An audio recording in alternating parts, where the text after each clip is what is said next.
I'm Darcy Sterling, and this is We Need to Talk. I can't tell you how many times in my youth I was told by people I love that I was too sensitive. Some of the most hurtful moments in my life involved being on the receiving end of those shaming conversations.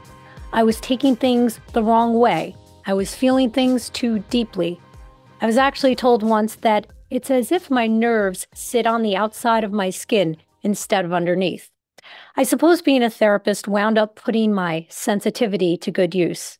I've always been much more gut-driven than theoretical, though I'm neurotic, so I cross-reference my instincts with professional journals to confirm that what I feel is actually rooted in science. But I don't approach my work by leading with theory. I feel my way through a session, and I draw from many different perspectives based on what my client needs in that particular hour. Cut to today. I haven't been accused of being too sensitive, not seriously at least, in about 20 years. And I can't help but wonder if a part of me wasn't shamed into submission, if a little Darcy in me found a little hiding place to tuck away her feelings. Because today I'm told, and I also acknowledge, that I'm overly rational. If someone in my personal life comes to me with a problem, my brain immediately wants to problem solve rather than encourage a conversation about their feelings. And that comes at a price. There's nothing quite like being a therapist and being told by someone you love that they just want to talk about their feelings and they don't want you to fix things. That is the most basic thing a therapist does. This idea, though, about being too sensitive, it comes up all the time in my sessions with clients, and not just the women. My male clients are often accused of being too sensitive as well. So what is it about emotional sensitivity that is so off-putting to people? Why is the ability to suppress emotions often seen as a strength? And what's the price we pay for suppressing our feelings? And is it possible that we're actually looking at sensitivity the wrong way? Could sensitive people actually have an advantage? And if that's the case, did I inadvertently mute one of my strengths to assimilate and blend with my tribe? Here with all the questions is my co-host, Ashton Tardif. Okay, so what is sensitivity? And is there a definition of what it means to be sensitive? To be sensitive is literally just to be really perceptive of yourself and slight changes in your environment, whether it's with people or with the actual environment. You feel something shifting around you. Therapists call it being attuned. And basically, it's like this heightened awareness of your own emotions and the emotions of others. It's associated with empathy. It's associated with compassion on the upsides. So is this something that we're born with or something that we develop? Both. We are born with a baseline ability to detect others' moods and also to tolerate our own discomfort. Some people just come out of the womb better capable of tolerating their own discomfort than others. But the environment that we're in, which is to say the extent to which our environment is peaceful and our caregivers can tolerate their own discomfort, that absolutely impacts how sensitive we become. And more importantly, whether or not our level of sensitivity is viewed as and defined as a strength or a weakness, how it's characterized by the tribe that we're born into. Right. So I feel like somewhere along the way, the word too sensitive has been misconstrued in terms of like, you think of somebody where someone says something to them and you just know that this person is going to be upset about it, even though it may objectively not be something to be upset about. So the term being too sensitive, how is it kind of developed into being something that people think of as a negative? Sensitivity, depending on the people you surround yourself with, can be viewed as fragility or a weakness or a deficit. When people see it as a deficit, I tend to believe the good in people. And I do tend to believe that people are viewing it that way because they worry about the person being too fragile, not being able to make it through life. It's usually something that we label that we lop onto a young person or a young adult. And so as a result, I do think that people, parents, adults, mentors in a person's life, they offer that label up with good intentions. But I mean, it can be an incredibly injurious thing to be labeled with. It's an awful way to be branded within a family. You will spend the rest of your life trying to rebrand, if you can, at least. The way Mhm. that families view family members, that's usually the hardest stereotype to ever break through as a family member. Yeah. And again, this is being brought up. I know we talked about it briefly last episode, but especially for men, Right. sensitivity is viewed as something that is bad, or you need to work on shedding that, or you need to hide that. And like you said, this usually dates back to when people are quite young. So when you label someone, I mean, really at any age, but we typically tend to see this at younger ages as too sensitive, what does that actually do to their psychological and emotional state? So I think this is a PSA, and it's really important that people hear this. It does not toughen the person up. It does the opposite. You're never going to toughen someone up by calling them a pussy or by telling them they're too sensitive. I don't know why this is a fucking newsflash. You know what I'm saying? It causes the person to then begin to doubt themselves, question how they're feeling. Now, a little bit of that is appropriate. We do Mhm. want to run our feelings through a little algorithm. We don't just want to lead with our feelings, but we also want to raise children and young adults with a good sense of themselves and to be able to trust how they're feeling and that their feelings are often a reflection of what's happening around them. And when you tell somebody that they're too sensitive, they begin to walk through the world questioning their ability to judge their environment and the people in it. It Mhm. can really, really dampen somebody's ability to trust themselves, be secure. It can cause people out of shame to feel like they need to suppress that and to really tuck it away, which then can cause so many other problems like anxiety. But really, who wants to be open to criticism and judgment? When you tell somebody that they're too sensitive, you're basically letting them know that you're judging them. It's not Mm. a helpful thing. It's not going to bring them any closer to the stoicism that you want them to imbue.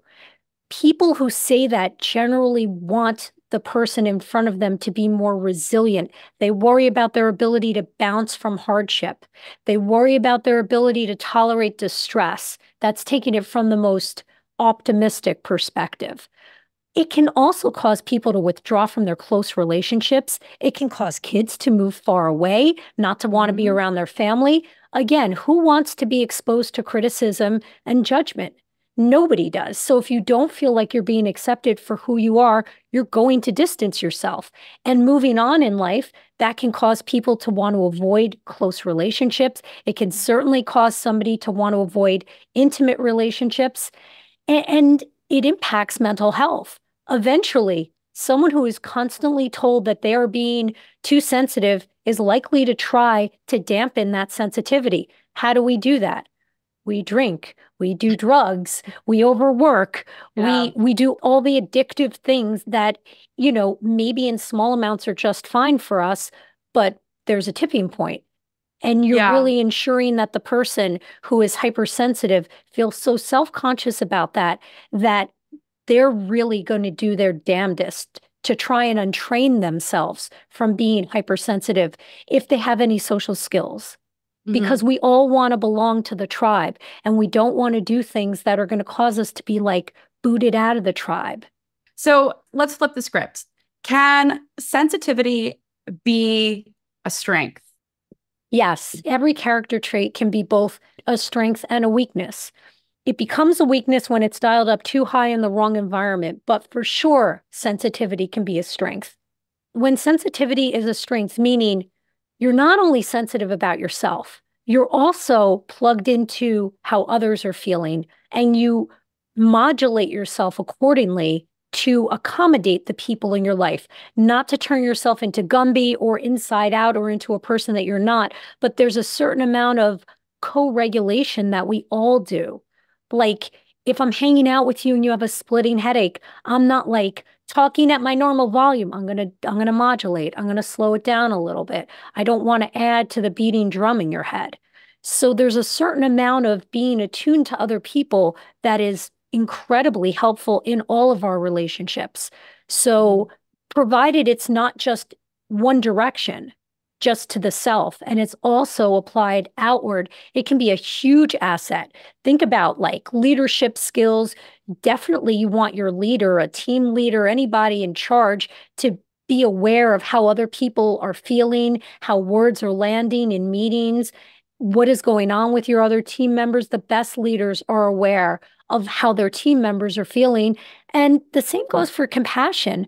People who are sensitive tend to be far more compassionate and far less judgmental and happier than other people who are less sensitive. It can also, I would imagine, though, be like a little bit of a burden. Oh, yeah. It can be crippling. Like there have been times, and you actually have told me this, where I'm so attuned to my partner to the point where it consumes me.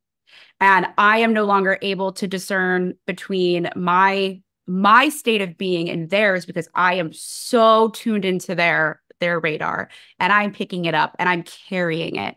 And that's definitely been an active practice for me. And just in general, carrying other people's energy. And here's the thing, ideally in relationships, what we want is we want to be able to be grounded enough ourselves so that we can allow them to feel all the emotions on the emotional spectrum. People are not always going to be neutral. They're not always going to be happy. They're not always going to be calm. And we have to carve out space and allow our partners and our loved ones to be however they are. Part of the problem with telling people that they're too sensitive is the subtext to that. What they're picking up on is it's not okay for me to be me, and it's not okay for me to feel anything negative because the people around me can't take it. So it's really important that we be able to tolerate one another's discomfort and not run right to the fix, which I am the greatest offender, as we all know. And I'm right behind you. I'm right behind you. I'm like, I tell you what, Ashton, you can fix my problems anytime you want. You can fix my mood anytime you want. If I complain about something, it's because I want it to go away, generally speaking. If I'm just muscling through it, I'm not talking about it. So I welcome your problem-solving skills. Bring them on. You know what? Likewise. And I will say that you have been so amazing at helping me solve my problems when in turn, I feel I mostly just give you a joke that makes you laugh. But yeah, I've gotten much better at asking you guys, and by you guys, I mean you, Danielle, and Steph. How do you want me to support you in this? Yes. Do you want me to hold space for you and allow you to express your feelings? Do you want me to help you problem solve? Do you want a hybrid? Yeah. Like, so what are you looking for? Basically, I'm asking, do you want me to mask my mouth? My wife has COVID. That's why I'm walking around with masks. Do you want me to like mute myself and hold space for you? And sometimes it feels like my lips need to be sutured in order for that to happen. Yeah, same. It's like a faucet. Sometimes I'm like, which we need to turn it off? Do we need to let it like drip? Do we need to just flood? It's so funny because you do want to let it drip because it can freeze up. Yeah, it can. But it's an active practice for people who are sensitive in some ways and people who aren't. Because I'm like, all right, maybe I'm not being sensitive to actually what they need, but I think I'm just coming in to save the day and I'm actually making it worse. And it's actually our own discomfort that we're having trouble tolerating in the presence of somebody else's dysregulation. Yes, because now we're carrying their bad feelings and we just want it all to go away so we can now feel better. 100%. Oh, that could be like literally tattooed on my forehead. That is what I want in my personal life, not in my professional life, guys. Not talking about you guys, talking about people in my personal life. And, you know, people often say to me, I don't know how you do what you do. I'm like, my clients are a breath of fresh air. It's the ones in my personal life that exhaust the hell out of me. My clients are drinking the Kool-Aid. They're in therapy. They're there to drink the Kool-Aid. That's what they're there for. They are. They're not in session just complaining and regurgitating the same stories over and over again. When that happens, that points to something I need to do different, not them. Yeah. So obviously there are times where we need to feel our emotions and lean into them. And then there are also times when we need to harness them. How do we know when it's time to bring out the leash on our emotions? Wow. Harness rather than a leash and not a muzzle, more like a dial. So think of your emotions, the negative ones at least, as ranging on a scale from 0 to 10.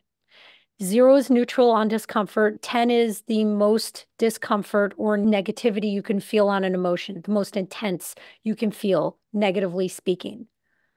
If you're at a 3 or above on a discomfort scale, you should not, and you can tolerate that. That's fine. You should not be communicating with people when you're feeling that way. And the reason is because you're starting to escalate at a 3. And as you escalate, you move out of your prefrontal cortex, which is the part of your brain that can think and strategize its way through problems. And you're pulling that offline as you inadvertently go into your amygdala. And the amygdala only does one thing. It keeps you alive. It keeps you alive by giving you multiple choice. What are the 3 options you have in the amygdala, Ashton? You got this. In my amygdala, or no, everybody's amygdala can fight, choose. flight, or freeze. Right? There she goes. That's my kid. That's my kid. I'm so proud of you. My niece, not my actual kid, but basically my kid. Semantics. Yeah, my sister timeshares her. So exactly right. The amygdala chooses fight, flight, or freeze. And if you are in your amygdala, this is not a time for you to be talking to anyone. I would argue you just really need to de-escalate yourself. So how do you de-escalate yourself? Well, go back to episode 4, how to have a fight. I talk about how to do it. You're basically going to engage in some grounding techniques to de-escalate yourself. So what do if you find yourself hanging out with friends, family, loved ones, a partner, and you're talking about something annoying that happened during the day? And no matter how much you talk about it, you find yourself repeating yourself and you're not finding relief in the activity of talking. You're actually just staying at the same level, or maybe you're going up. If that happens, you need to stop talking because the talking's not providing you with relief. And what I would say is what is upsetting you is probably deeper than the superficial thing that triggered it. You want to examine that in quiet time and ideally with a therapist. So there are times when you need to harness your emotions. When I say that it's okay to feel however you feel, and it is okay to feel anything on the emotional spectrum, feelings are always valid, and it is okay to feel those feelings. It's the intensity of the feelings that will often propel us to act those feelings out, and that is not okay. Because we want to keep the people around us feeling safe, feeling like you're still somewhat in control of yourself, and like we can have a productive conversation, dialogue, experience together. And if you're talking about how angry you are, you're not just talking about it, but you're exhibiting that anger, other people's nervous systems begin to shut down. They begin to feel under threat. They're not able to hear you properly. So I would say that those are the situations under which you want to learn to harness your emotional responses. You don't want to harness your emotions. You just want the intensity down enough so that you can do something about it and be productive with it, or just leave it. You can't just leave it when it's that high. It doesn't matter what your response style is, whether you're somebody who acts out, shuts down. When they're really jacked up, it's not good for your nervous system. You don't want to stay in that state too long. It's almost like doing an exercise with bad technique. Staying in a heightened state of discomfort is not good for us because it just strengthens the muscle memory around that feeling, that intensity. Yeah. Makes it easier for you to go back to that moment. Makes it much easier. The neural pathways light up, and then your brain knows how to go there real quick. You've seen people like that, I'm sure. Oh, I mean, hello. A former president was like that. Hello? Okay. I don't need to even drop his name. You guys know it. So speaking of that presidency, let's talk about post-traumatic stress disorder. And can this impact your emotional responses? Oh my God. Yes. Yes. PTSD. I want to get serious for a minute because PTSD is a very serious thing. Post-traumatic stress disorder happens when we've been in a situation in which we either were helpless or we felt helpless. And if it wasn't an incredibly terrible situation that happened, micro moments like that over an extended period of time can also cause PTSD. What that looks like is people tend to respond one of two ways to that. And sometimes they respond to both. Healing from PTSD can be like a process where you start off with one response style and you wind up with another. So the most common response style to PTSD is hyperarousal. These are people who experience a heightened state of arousal characterized by like increased sensitivity to noise, to sound. They're irritable. They have difficulty concentrating. They can be prone to like startle responses. Do you like how I just mimed that? I just mimed a startle response. I actually have a very sensitive startle response. I do too. Noises, sudden yeah. noises. Oh my God. Yes. And like sometimes when Steph will like pop her head in unexpectedly, I can literally jump out of my skin. I've seen it. We actually have some funny videos about that I will share another time, but that is sadly because I have lived through PTSD. And that startle response in me, while it's tamped down, it's still not gone completely. So they can have great difficulty managing their emotions when they are triggered, when people with PTSD who are having a hyperarousal are triggered. On the other end of the spectrum, there's hypoarousal. In some cases, people Did with not know that. PTSD, yeah, sometimes people with PTSD experience a numbing effect. Oh, is that detaching? They can feel a little detached from their day-to-day activities or from their emotions. They can have a reduced capacity to experience pain or pleasure. The numbness, which at first is a breath of fresh air for most people because they're finally not feeling the pain, can become very problematic. You begin to feel like you're a husk of a human being, like there's nothing on the inside. Nothing inside of you has died, is what I need people to know. It's still there. It's just where you are in the healing process, and you have to come out the other side. But it can lead somebody to feel like they're emotionally empty. It can lead them to feel like a part of them has died. But again, I can't emphasize this enough. Nothing inside of you has died. It's not like you've been physically injured and there's paralysis. It's just a matter of what will make that heal. It will come back. It does come back. I've seen it come back. That's a really bright and lovely message to send to people. So can we teach people to tolerate more sensitivity from others and to respond more emotionally? So we can teach people how to tolerate each other's sensitivity and emotional responses. We have to start by normalizing that all emotions are okay and that people should be allowed to express and talk about their emotions. Now, I want to be clear, I'm not talking about normalizing emotional outbursts. I'm talking about normalizing somebody coming to you and saying that they're really angry without acting really angry. You can talk about the feeling without embodying it, which will allow the other person to stay in their nervous system, in their prefrontal cortex, so that they don't start retreating or engaging you in a way in which, you know, it's quite controlling when you tell somebody that they're too sensitive. You're trying to control and manage the other person. So first and foremost, it has to be okay for people to talk about their emotions. It has to be okay for people to talk about their feelings. It doesn't mean that we're greenlighting people acting out their feelings and engaging in emotional outbursts. So if someone like you has a degree of sensitivity, oh, and I guess like me, but has stuffed it down, is it possible to reaccess it? And should we? Yeah, you have to. And I'll tell you why. So here's a story. First time I ever got a television show, I was 38. It was 8 years before Famously Single.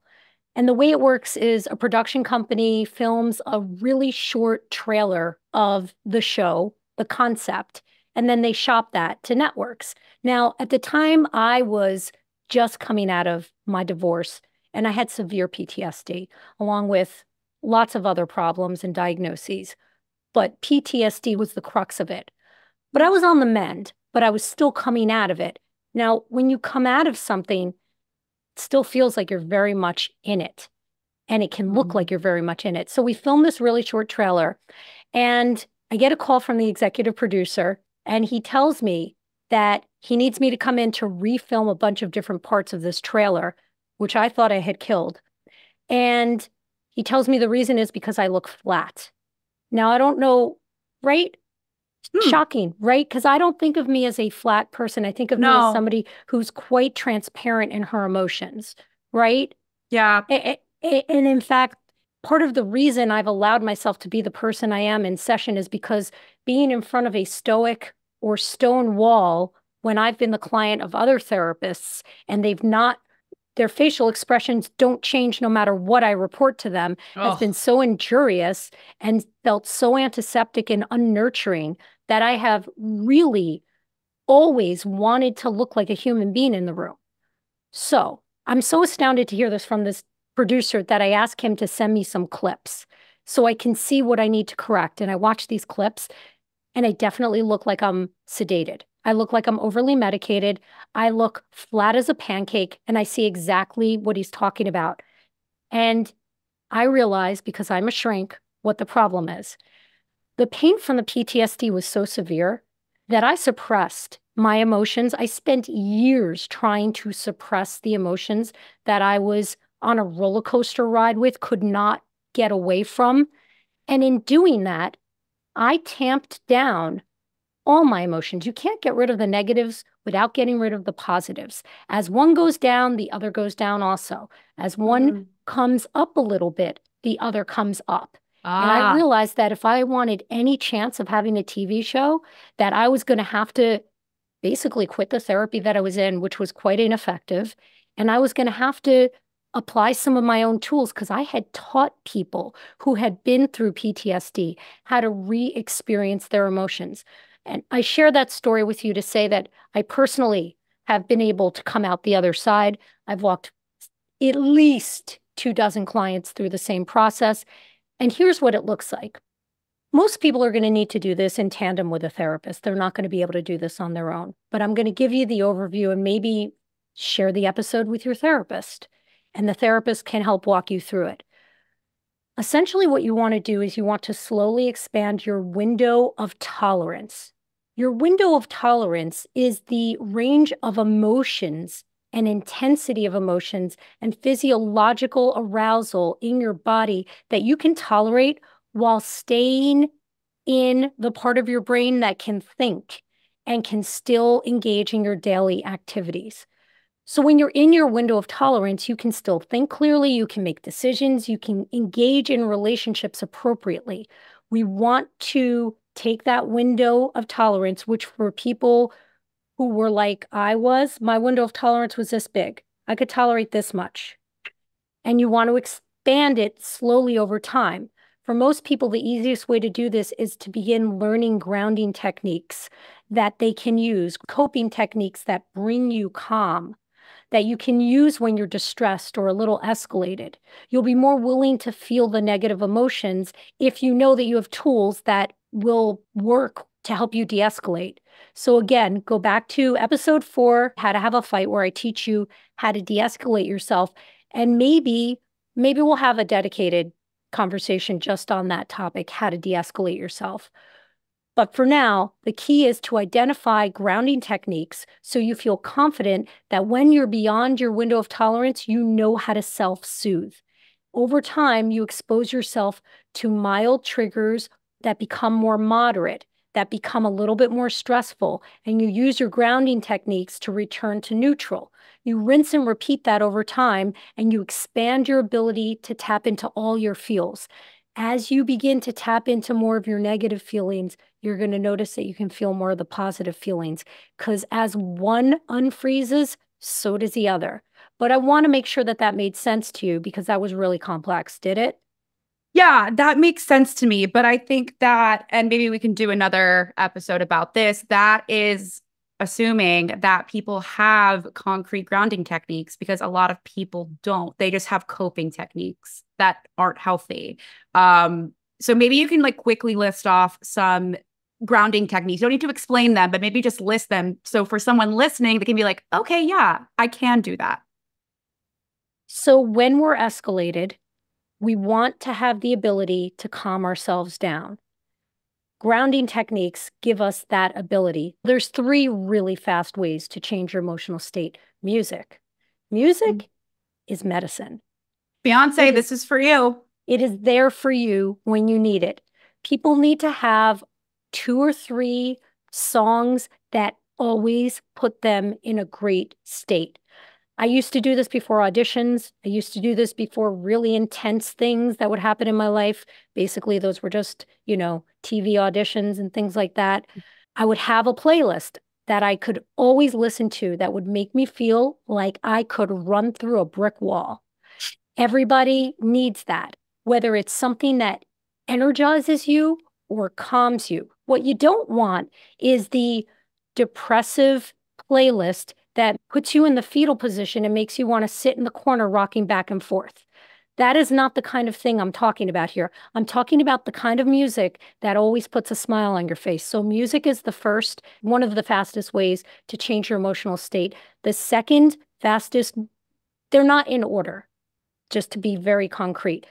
The second tip I'm going to give you has to do with scent. So our sense of smell goes to our brain faster than any other sense that we have, faster than music, than our auditory processing. So sniff a bunch of essential oils, find something that really doesn't just calm you, but just like really makes you feel good. Really so no snorting. good. No snorting anything. That's not what she means. So go find some essential oils that are really, really effective. And then the last thing is changing your physiology. Intense, short bursts of exercise, 100% change. It changes your emotional state.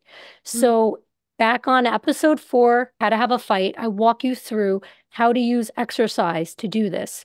Go listen to that episode and you will know exactly what to do to change your physiology. It takes less than 3 minutes.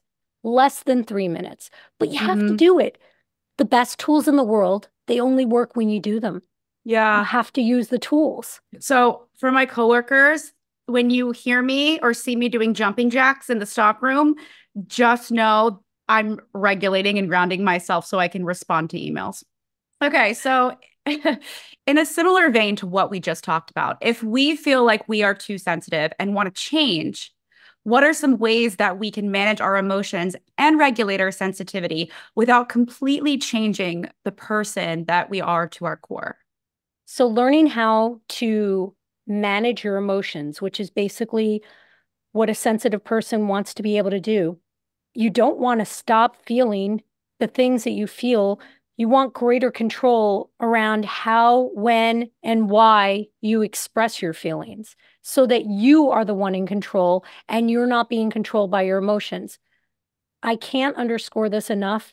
DBT therapy, dialectical behavioral therapy, that is the pinnacle of emotional management skills training. So find a therapist who is trained and practices DBT, and that is the beginning of learning how to do this. This is very hard to do by yourself. Very hard to do because you've been living your whole life having little control over your emotions.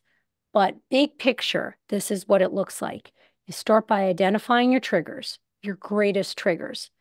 There are commonalities. There's 3 buckets, 5 at the most, of your greatest triggers.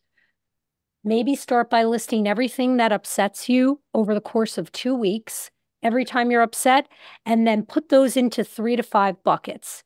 Now you've got 3 to 5 triggers, 3 to 5 situations or people that tend to trigger you. You identify grounding techniques and you begin imagining yourself in front of that triggering situation and you use the grounding technique to de-escalate yourself so that you're not in real time in front of that situation. We call this in vivo. The imagination is incredibly powerful. Think about anxiety. That's nothing worse more than Ugh. imagination. And you can see how that wreaks havoc. You're right. Hmm. Anxiety is just your It's nothing imagination. more than imagination. Mm-hmm. So when you Wow. imagine, if Wow. you can imagine yourself feeling disturbed or being in a situation that's disturbing to you, and also being alone and in private, in the privacy of your own home, you're safe, you're in a neutral place. Now start trying to apply those grounding techniques to yourself. It's much easier to do it by yourself than when you're in front of the person. You rinse and Yeah. repeat that enough times, and then you begin to build emotional memory around how to do that when you're actually in front of the person. Eventually, you'll expand your window of tolerance. Mm-hmm. It's very ironic because it's like the same thing as being numb and not feeling anything. You do the same things in different order. Right. Also, if anxiety is just, part of our imagination, then why couldn't we just imagine ourselves at peace as well?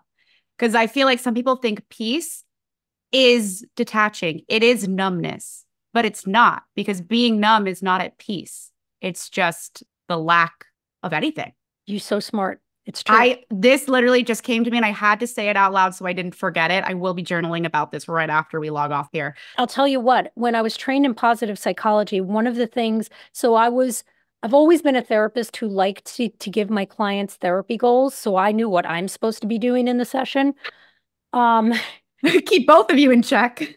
Basically. And I remember when I was being trained in positive psychology, they asked us to give examples of our goals with our clients. And I was so psyched. I was like, I'm going to be the smartest one in this class. I'm going to show them my goals. And my goals looked like decrease depression, decrease anxiety, decrease XYZ. And then the lecturer said, so, okay, let's say we minimize anxiety. Let's say we neutralize it. Let's say we neutralize anxiety and depression. Is the person happy? And I'm like, no. What's your point? I'm like, that's the next goal. They're like, what if happiness was their goal? Can you be happy and anxious? Not really. 2 for the price of 1. That's just further to the point. Listen, with people with moderate or severe levels of anxiety, a happiness goal is going to do nothing for them. It's going to feel very invalidating. It's going to be torturous. Mm-hmm. So if you're a therapist, don't apply that to people who have moderate to severe levels of anxiety. That needs a real cure. But what you said is absolutely true. So you get rid of the bad thing and you're still left at a state of neutral. If you want something positive, pick the positive thing as long as you're at a minimal level of distress and you get 2 things for the price of 1 goal. And that looks like I want to increase my mood rather than minimize my depression. Because you can't be depressed if you're happy. The 2 things don't go together. You're not feeling depressed if you're feeling happy. So if you increase your happiness, those are 2 goals for the price of 1. Okay. So now that you just gave me a really nice compliment, I'm going to then ask you this question, and that is, respectfully, how can you, Darcy, be the therapist that you are during the day and then be so left-brained, respectfully, at night and in your personal life? I don't know, Ashton. How's that working for you? I mean, it's working just fine for me. There are times where I feel like I've gotten better at addressing it with you. It's mostly via text, but you've made it clear you're not good at texting. But I just remind myself, I'm just like, this is texting Darcy. This is not Darcy. Yeah, how does that? I mean, it's working out for me. I love you. You're my favorite person. We have a podcast together. Maybe I am biased. It makes me rough around the edges. That's what it does. It makes me rough around the edges. I'm not always attuned. I often need Steph to be like, Darce, think about this for a second. And then I'm just like flooded with embarrassment, no longer shame, which I'm grateful for, but I am flooded with embarrassment that like, I'm a therapist and I need my much younger wife to point out the error of my ways. Thank God I have people in my life like Steph who can help rein me in and remind me to unzip emotionally and be a human being in the room periodically. I have to mindfully do it, but it's trippy for me. And I know I don't show up perfectly. And I know that I can be abrupt because I'm trying to get it all done in a timely fashion. I'd probably be better off waiting to respond to all the texts for the end of the day. But I sometimes think that if it comes through as a text, there's a sense of urgency behind it and I must respond. It also depends on who you're talking to, because I personally might have more anxiety if I don't get a response until the end of the day. Because I think I know that about you. You do. Yeah. That. So I try to get to you faster than other people, but yeah, well, you're my person. So of course I'm gonna try. But I mean, listen, the best I show up is for you. Sorry, Steph. So think about that. Best I show up is basically for you. And it's not great. It's not always great. It is great, but it doesn't need to be great. It just needs to be there. You show up. Period. You show up. And I would always rather somebody show up than be perfect only sometimes and show up. So I'd rather have consistency in the showing up versus perfection. I love that. Thank you. Thank you. It's a love fest here. Oh my God. We Need to Talk with Dr. Darcy Sterling is a Sterling Standard production. This episode was produced by Darcy Sterling with editorial support from Vicky Vergolina. Editing by Bart Miguel. Our theme music is by Trending Music. Special thanks to Amanda Christiani, Preston Smith, and Stephanie Sterling. If you found this episode helpful, we would love if you would please share it with a friend. If everyone would do that, we'll be around for a while. We'll be back on Tuesday with another episode packed with the relationships and dating hacks you've come to expect. Join me, Ashton. Hold it.